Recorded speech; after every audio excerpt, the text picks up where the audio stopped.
Welcome to Moments with Marianne. I'm so delighted we're spending this time here today. We have a very inspiring show coming right up with special guest Mark Coleman, and he's here today to share with us his new book, From Suffering to Peace, The True Promise of Mindfulness. Now, Mark is the author of Make Peace with Your Mind and Awaken the Wild. He's the founder of the Mindfulness Institute and has an MA in clinical psychology. Mark has guided students on 5 continents as a corporate consultant, counselor, meditation teacher, and wilderness guide. So let's welcome to the show, Mark Coleman. Thank you. Lovely to be here.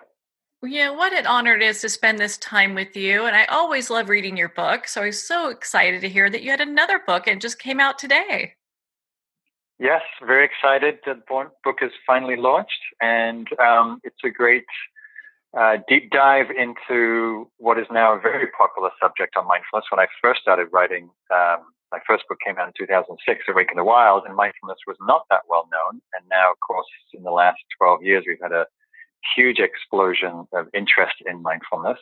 And one of the reasons I chose to write this book, having been teaching for 20 years, is just some concern about when anything grows in such popularity as quickly as mindfulness does. Sometimes the depth and the meaning and the subtlety and the context of the practice can be overlooked. So I wanted to really explore this theme from the perspective of the tradition that I come from, which is the Buddhist tradition, but really make these deep teachings of mindfulness and its potential as a liberating practice accessible to as many people as possible.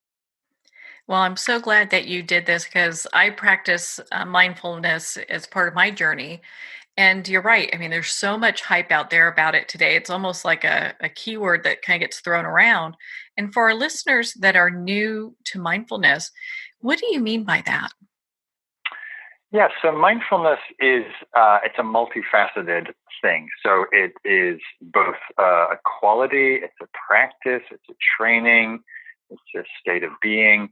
But in a very ordinary way, mindfulness is simply the capacity to be aware. It's a clear awareness. It's a knowing of what's happening as it's happening. And in respect to ourselves, it's really the clear awareness of our physical, mental, emotional experience, and also awareness of our environment and others. And so it's that quality that allows us to know and be present. It's what allows us to be in the present moment and to be clear and understanding of what's happening, which, some of your readers or listeners might think, well, so what? I do that. But if anybody pays attention, we know that it's very obvious that it's actually very hard to sustain attention, and that mostly our attention is lost in the past, lost in the future, worrying, planning, ruminating, catastrophizing. And so mindfulness is both a quality, as I said, it's a capacity to be aware, but also it's a training that trains us how to be present, how to sustain awareness in the present moment, how to intimately know ourselves and our mind and our habits and our heart and its emotions, and then also gives us the ability to not just be present to experience, but also allow a wiser response. And so often in life we are pushed and pulled around by events and people, and we get reactive and we get angry or hurt or upset. And so mindfulness also allows that awareness to know what's happening, to know often why we get triggered and reactive, and also to find a more reasoned, balanced response. What a great place to be in and come from when you're really present in the moment and not taking things in a personal way or in destructive ways. It really allows a person to really be there fully and hear what's happening. Right. As I'm sure you have the experience, so often we're talking to people, especially now because of our phones and technology. People are rarely present, and it's become in this digital economy, actually in-person present moment conversations and contact is becoming a rarefied thing.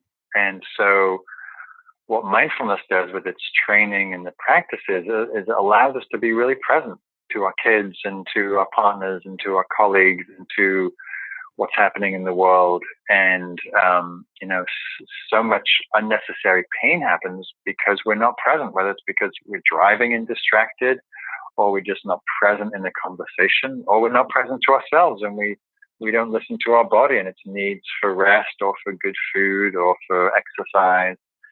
So mindfulness, I think one of the reasons it's become so popular is because it is this quality that impacts every aspect of our life, whether it's our health or our mental habits or our relationships or ability to stay grounded in the midst of chaotic situations. And so, hence the popularity and hence the need to really know what this practice is, which the book really describes as practices and tools in the book that give a very clear guide to what the practice is, how to develop it, and how to apply it in all the many situations we find ourselves in life. Well, I know you've been on the leading edge of mindfulness for quite some time. One of the people that really have been not just writing about it, but living it. And I'd love for you to share with our listeners, what really started you on your own mindfulness path? Yeah, well, I had the good fortune of stumbling, not exactly accidentally. I was a very unhappy college student. I was an angry young man. I was a punk rocker and a little wild and crazy and confused.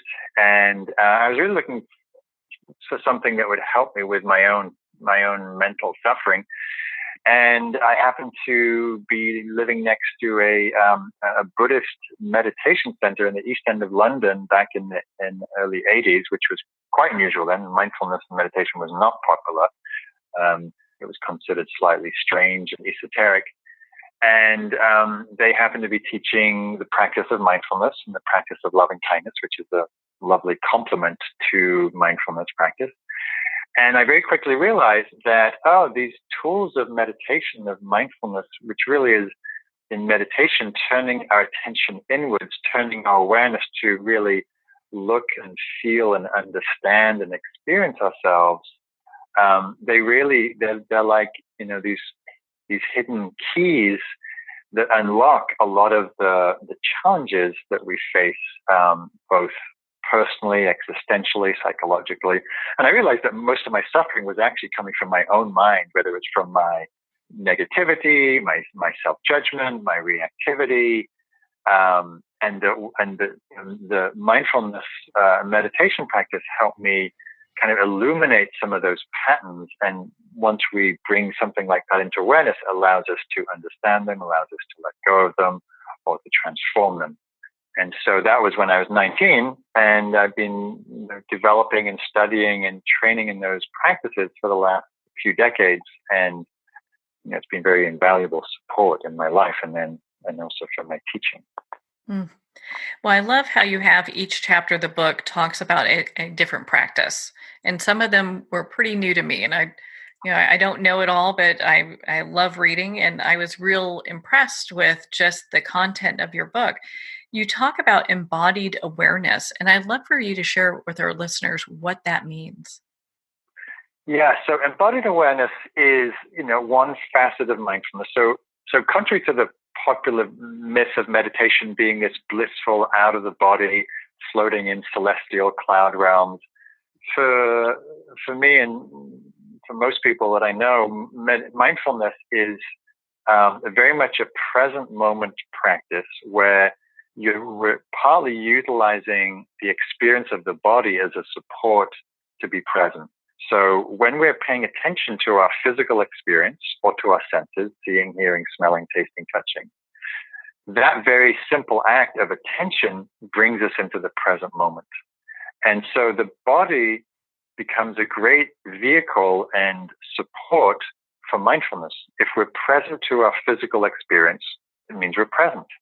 Most of us, most of the time, spend our time and our attention lost in our thoughts and in our plans and daydreams and fantasies. rarely actually in the physical present. So if we can learn how to train our attention to ground in the body, and so in meditation, that's typically the breath or being aware of the body sensations. When we're not meditating, it's being aware of our body moving, walking, breathing, etc. The more that we can attune to our physical experience, the more that we're naturally cultivating this mindful attention.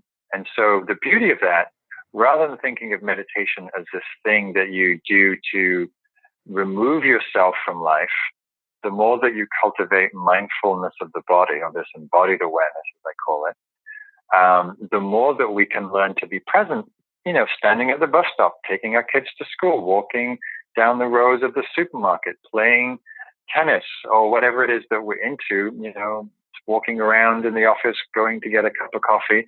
The more that we can attune and be present to our physical experience of sitting, looking, breathing, moving, hiking, the more we're cultivating mindfulness in a very simple, accessible, moment to moment, day by day way. I love that. And I love how you're starting off with the walking meditation so that people can be present and really get into that practice of doing that. Because, gosh, what a powerful practice walking meditation is. Right. And we have this notion that meditation means sitting still, closing your eyes. But actually, more than the word meditation, the word I prefer to use is meditative awareness, which is mindfulness, which is the quality of attention or presence that comes from meditation. And ideally, we're learning to cultivate that in every moment. So whether we're in meditation or walking the dog or going for a run or cleaning the car or whatever it is, that we can stay as present, theoretically, as we are in meditation. And so, so walking and I've trained in that practice now for 25 years, where you simply be present to the physical experience of walking, which we don't tend to do because our brain figures out how to do that without us focusing on it. But when we learn to just simply be present while we're walking, that short walk to the bus stop or to the office or to the grocery store, that 5 or 10 minutes could be the most mindful you are, the most present you are in the day. And so once we include these more sort of integrated ways of cultivating mindfulness, then the whole day becomes this lovely canvas in which to become more present. Well, I can't even express how impressed I am with this book. One of the chapters, the practice is attuning to pain with kind attention. And it's interesting. It's not what people think when they think of mindfulness. They're like, well, I've got to pay attention to my pain. Isn't that something I'm supposed to stuff and push away while I have my mind, totally clear? Right, exactly. Yeah, we have this notion of meditation should be happy and blissy and smiley. And what's radical about mindfulness is it's actually a training in how to be present to life. And life, as you know, is full of joys, full of exciting things, full of challenges, and also the hard stuff, physical pain, emotional heartbreak, loss of loved ones, and all kinds of different things. And so what mindfulness does is it supports it. It's a training in how to be present to whatever's happening, whether we like it or not, whether we want it or not. And again, people might be thinking, well, why would I want to be present to pain, or why would I want to be present to a hard time? Well, the truth is that stuff's going to happen. And if we don't learn to be present for it, what normally happens is we're fighting it, we're reacting to it, we're judging it. And so we lose that opportunity in that moment to learn and understand, like when, and there's a story in the book of someone who, had a lot of physical pain in his legs, and neglected his body so much. His body got infections. He eventually got gangrene and had to have amputation. And it was a very, horribly tragic and sadly unnecessary state of affairs. If he'd been more attentive to his body, even if it was unpleasant, he would have maybe listened, maybe been more responsive, maybe got medical help sooner, and would have saved that horrific amputation process. And so that's a kind of a more extreme example. But even in a very simple way, like eating, like so many of us are not present when we eat. We either binge eat, or we overeat, or we're just not present to which foods are good for us and which foods make us bloated or tired, and so just that simple act of being present while eating, is another way to support your body. But going back to the subject around pain, the more that we can learn to be present to that, hold that, the more we have capacity and courage and actually even a sense of fearlessness, because it's training us how to be present to anything, even if it's hard. Well, and that's what life is. I mean, your book is really for everyday life. It's being able to go through the pain and the aging and death and different things that come up. Right, right. And so sadly in society, with the all of that, the hard stuff, the sickness, the aging, dying, gets glossed over or ignored or sidelined. And then of course we're hopelessly unprepared when tragedy comes. And so mindfulness is really, in its deeper essence, it's a radical looking at, reality. And what reality is, it's everything. It's beautiful and it's challenging and it's delightful and it's hard. And the more that we welcome some of the harder domains, whether that's physical pain, emotional challenges, the ecological crisis or whatever it is, the more likely we are to have the capacity to learn from those things, understand them, and then more importantly, or as importantly, to figure out, well, what's my response? What do I do when I'm triggered or when I'm sad or when I'm feeling down and depressed? If we're turning towards that with awareness, it means there's clarity, there's understanding, and there's more chance of being able to intervene in a more effective way. Well, and why don't you share with us? Because it seems like, we're constantly searching for that pleasure, want to have, that feel good pleasure all the time, and we're pushing away against the pain. How can we avoid being caught in this kind of cycle? Yeah, well, it is the human predicament. We are, we everybody wants to feel happy and have pleasure, and nobody wants to be down and feel pain. I think every organism, every creature has that orientation, and there's nothing wrong with that. The problem with that is when we insist that it's only pleasurable and insist that we don't experience pain or difficulty, and of course that's very unrealistic and unlikely. And so, I quote that lovely quote from the poet William Blake, who says, he who binds to himself a joy does the winged life destroy. He who kisses the joy as it flies lives in eternity's sunrise. Is a very famous phrase, but basically saying, if we hang on and desperately cling to the joy, we actually destroy the very pleasure that we're experiencing or wanting. And if we are able to appreciate it as it comes and let it go when it goes, then we have much more access to a sense of well-being, because we can appreciate the beauty and the sunset and the children playing and the various successes we have. But we also know that everything is temporary, and we can learn to let go when they pass and meet the next moment, which might not be as glorious or as beautiful. And in the same way, when we're in a difficult, challenging place, we know that that's also not going to last. We know that things change, and even when we're in the darkest and bluest place, we might know it. We can understand that it's cyclical, and awareness allows us to see that and to see the next wave.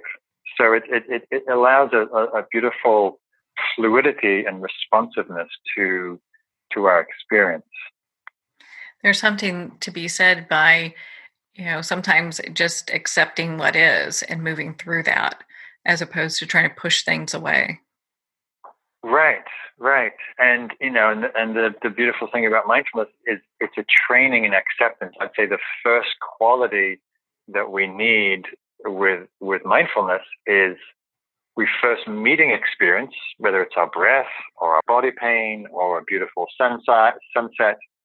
And the second quality that's we bring to that awareness is acceptance. We're just allowing what's here to be here. And so much of our unnecessary stress we cause ourselves is we're busy fighting, resisting, and rejecting what's here. And of course, that's sort of pointless because it's already here. So first we have to accept it, allow it, and then we can learn how to, respond effectively. In your book, you talk about self-judgment, which I thought was really, it's just interesting because I think everyone goes through, portions of their life where they're kind of judging themselves. But you talk about it as being an epidemic. I'd love for you to expand on that.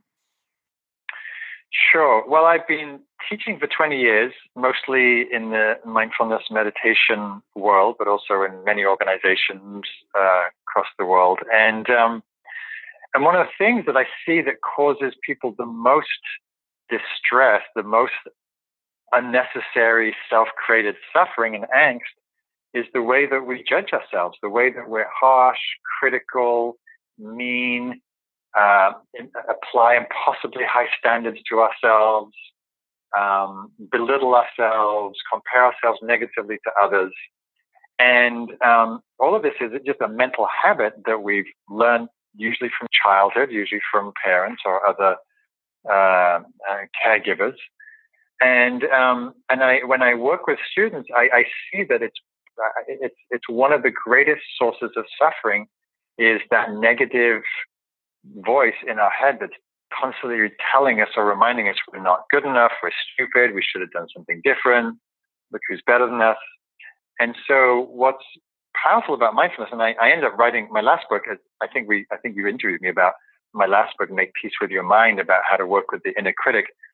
I wrote that book because I just saw how pervasive this issue is with self-judgment.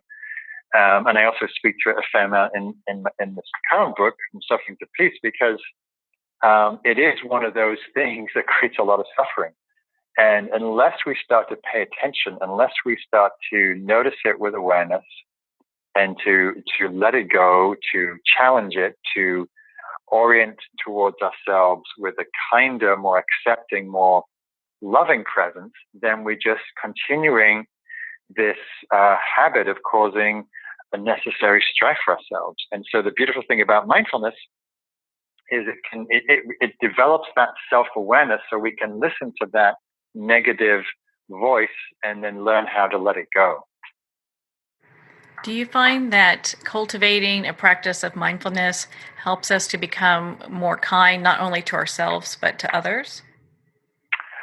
I do. I know that from my own experience, and I know it from watching, thousands of students over the years. And how that happens is when and this has been well chronicled in the research, that mindfulness is a primary building block for empathy, which sounds slightly counterintuitive because we associate mindfulness with introspection. But how that works is when we become aware of ourselves, whether it's our mind and our body and our heart and our struggles and our challenges, the more that we understand that in ourselves, the more that we can therefore have empathy. We can put ourselves in the shoes and the experience of somebody else. And so as we learn to work with our own challenges and stresses and pain and suffering, it just grows our capacity to feel empathy and care for others who are going through the same stuff. And so that phrase, treat others as you would like to be treated, mindfulness helps grow that awareness of how we like to be treated and what's helpful and what's not. And so and we just become more sensitive. As we become more aware, we might see, for example, typical office culture might be quite gossipy or backbiting, or there's often a culture of negativity and putting people down. As we become more mindfulness, we become more attuned, more sensitive, more aware, and we realize, I actually don't really want to be sort of partaking in that, because usually the consequences of that negative communication is someone gets hurt. And so just in those small ways, we start to be a little kinder. Or the other thing is we just start to notice, like, usually we're lost in our own stories and dramas and thoughts. And when we become more mindful, we actually look around and we can see people more clearly. We can see when someone's suffering or hurting or feeling left out or sad. And so in that way, in a very simple way, it allows us to be responsive I would agree with you. and kinder. Yeah. Yeah. Yeah. Well, and it's interesting when we really look at our own actions and what we involve ourselves in. And for me, gossip, when I was younger was kind of a thing. I mean, I was involved in that and, shamefully so. And it's like, oh, but when I started making those adjustments and when, gosh, I really don't want to be involved in these kind of discussions, people stopped coming to me to engage in that. And life got a Right. lot easier. Right. Yeah. And then you start to attract people who have more positive communication, who are not, driven by those same habits. And you end up having a more positive circle. I mean, I found this when I was at college. I started meditation when I was young and I was 20 and, I noticed after becoming more mindful that most of the conversation my friends at college was pretty negative. And I just decided, I don't really want to be around that. That's kind of like not constructive, not helpful. It's kind of mean to other people. And I just started to, withdraw from those conversations and then start to be around people who were not engaging in that. And I thought that was actually much more satisfying rather than just being, sort of resorting to the lowest common denominator, which was, backbiting and gossip and negativity, and which ultimately doesn't feel that good. And that's the other thing about mindfulness is we start to become aware of the habits that we get involved in. And, so that simple example of gossiping and backbiting, it sort of might feel fun on one level, but if we really pay attention, it's also closing down our heart to people. It's putting others down. It has the risk of hurting others. And at a certain point, we just don't want to, we see that that's unnecessarily painful. Yes, I would agree. I mean, it's interesting in corporate environments and business environments, you do see a lot of that going on, but it just takes one person to change those discussions and change that environment. Right. Absolutely. Yeah. Well, I think that this book, I mean, I loved Make Peace with Your Mind and Awaken the Wild, but I think this book is probably your best book. I love this book. What do you want readers to take away from Suffering to Peace? Yeah, that's a great question. I think what I'm hoping is that people both find or understand the depth and the range of mindfulness practice. As I said, there's a lot of information, there's a lot of news and hype, as you mentioned, about mindfulness these days. It's, there's lots of research studies coming out and this and that. And what I'm most hoping for is that people realize that there are many ways to cultivate mindfulness practice, but ultimately the practice is about transforming every facet of our lives and really supporting us to work with some of the more difficult, challenging parts of life, but also finding ways to find genuine peace, well-being, insight, understanding, and happiness through the cultivation of awareness, through the cultivation of self-understanding, and can learn how to practice this, in every facet of the life, from the cradle to the grave. I talk about, how to work with some of the harder things in life of grieving and loss and turning towards transience and death. And so I want people to know that these mindfulness practices are very profoundly liberating and profoundly supportive in the midst of the challenges that we meet in life. Isn't that the truth? My goodness. Well, Mark, as always, I can talk to you forever. I mean, you're such an inspiration, and I just really enjoy our time together. Where can our listeners connect with you and learn more about your new book, From Suffering to Peace, and be part of your community? Yeah, so the main place to get hold of me is my website, markcoleman.org, and that's Mark with a K, Coleman.org. And there you'll find information about the book and my teachings and my retreats and meditations and courses and all kinds of things. So that's a good place to connect with me and also find out what I'm doing. Well, I know you're one busy guy helping a lot of people, Mark, and my goodness, I just so glad we were able to spend time today, especially since your book was just released today. So congratulations and thank you for being here. Thank you very much. Always a pleasure to be on your show, and thanks for your good work. Well, thank you, Mark. It's always such an honor to spend time with you and, of course, to talk about your new book, From Suffering to Peace. From Suffering to Peace is available at Amazon, Barnes & Noble, and all indie retailers. Again, if you'd like to connect with Mark, you can at markcoleman.org. Well, we're at the end of our time today. I would like to thank everyone for tuning in. You're listening to Moments with Marianne. And remember, make every moment count.